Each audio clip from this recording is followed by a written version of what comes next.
변호사님, 개인회생 상담 문의 중에 진짜 많이 나오는 말이 있잖아요. 최근에 대출 받아서 전 안 되는 거죠? 이 질문이 정말 많더라고요. 맞습니다. 요즘은 개인회생 자체를 몰라서 못 오시는 게 아니라 최근 대출 비율이 많아가지고 요것 때문에 무서워서 개인회생을 못 하시는 분들이 많이 계시거든요. 예를 들면 최근에 대출을 2천만 원 받았다. 또는 최근에 카드론을 한 달에 400, 500, 800 이렇게 쓰고 왔다. 뭐 이런 분들이 많이 계세요. 그래서 최근 대출의 경우에 어디에서 갈리게 되는지 여기에 대해서 설명을 한번 드리겠습니다. 사람들이 제일 궁금해하는 게 얼마까지는 괜찮고 얼마부터는 위험한가요? 거든요. 이건 금액의 문제가 아니라 비율의 문제거든요. 예를 들어서 기존의 채무가 6천만 원이 있는데 최근에 500만 원 대출받았다. 최근 채무 비율이 작잖아요. 그리고 법원이 볼 때는 그럴만 하잖아요. 왜냐하면 기존 채무가 6천이나 되니까 한 달에 이자나 원리금 균등 상환을 100, 200 정도는 해야 된단 말이지. 그리고 나도 생활비를 써야 되고. 그러니까 500 받아서 이자 돌려막기 하고 생활비 썼겠구나.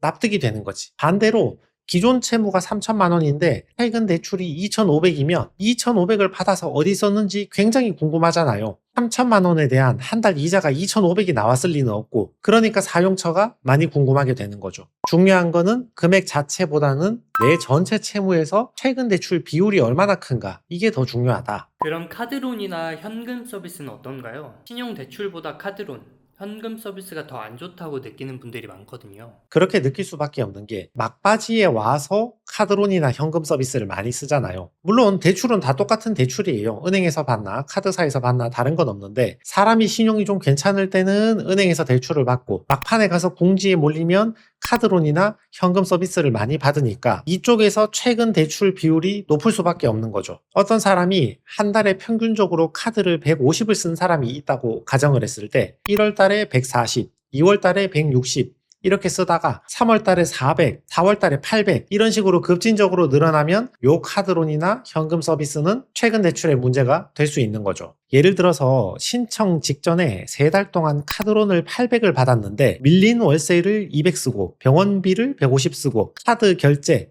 돌려막기 하는데 300을 쓰고 생활비를 150을 썼다. 이러면 800만 원을 어디에 썼는지 전부 다 소명이 되잖아요. 뭐 특별히 사치 낭비도 없고 다 정상적인 사용처니까. 이러면 문제가 없어요. 근데 반대로 최근에 카드론을 800만 원을 받았는데 해외여행에 250만 원, 명품 소비에 200만 원, 코인 추가 매수하는데 350만 원 썼다. 이런 경우에는 최근 채무지만 부당한 사용이기 때문에 청산 가치에 반영되거나 변제금이 높아지거나 금액이 큰 경우에는 기각이 될 수도 있는 거죠. 그러니까 카드론 자체가 문제라기보다 급전이 왜 필요했는지 이거를 보게 된다는 거군요. 맞습니다. 왜 필요했는가? 어디에 썼는가? 이게 더 중요한 거죠. 여기서 사람들이 가장 민감해야 하는 부분이 있죠. 생활비 때문에 대출 받는 건 괜찮고 투자나 도박이면 끝나는 거냐? 이걸 좀 많이 궁금해합니다. 대체로는 타당한 질문이세요. 예시를 한번 보시면 최근에 1,200만 원을 빌렸는데 병원비 300 쓰고 월세 관리비 250 내고 생활비 350 쓰고 기존 채무 상환에 300 썼다. 이거는 전형적으로 채무 초과 상태잖아요. 자꾸 갚아야 될 돈이 늘어나니까 돈을 자꾸 빌려서 개인회생을 하게 된 사례이고 이런 건 좀 괜찮고 다른 예시를 보시면 최근 대출이 2천인데 스포츠 토토 온라인 도박, 모바일 카지노 이런 걸 했다. 이런 경우에는 청산가치 반영이나 변제금 상승에 문제가 될 수 있는 거죠. 그럼 투자나 도박이 섞이면 그냥 포기해야 되나요? 포기까지는 아닌데 조금 더 분리해질 가능성이 있다고 볼 수 있죠. 예를 들어 나의 기존 채무가 8천인데 최근 채무 1,000만 원밖에 없다. 이 1,000만 원으로 사치탕진을 했다. 이런 경우에는 별 문제가 안 생겨요. 반대로 전체 채무가 4천인데 그 중에 3천이 지난달, 지지난달에 빌린 돈이다. 근데 사용처를 보니까 도박 탕진으로 다 날렸다. 이런 경우에는 법원에서 일종의 페널티를 가하게 되니까 변제금이 상승될 수 있는 불이익이 생길 수 있죠. 대출 받고 1개월 지나면 되나요? 3개월은 기다려야 하나요? 6개월은 지나야 안전한가요? 이거 정말 자주 받는 질문인데요. 예를 들어서 돈 빌리고 6개월 버티면 문제가 해결된다. 이런 거 없습니다. 예를 들어서 최근 대출을 2천을 받았는데 그 사용처가 부당하다면 이자를 3번 더 내든 6개월을 버티든 그 문제가 자동으로 해결되지 않습니다. 그 문제는 그대로 남아 있는 거죠. 반대로 바로 직전 달에 2천만 원 빌렸다 하더라도 그 사용처가 기존 채무 상환에 썼다거나 생활비에 썼다거나 이렇게 사용처가 정당하다는 것을 소명할 수 있다면 한 달밖에 안 됐어도 별 문제가 없는 거죠. 그럼 시청자 입장에서는 몇 달 기다릴까 보다 사용처 어디 썼나를 먼저 봐야겠네요.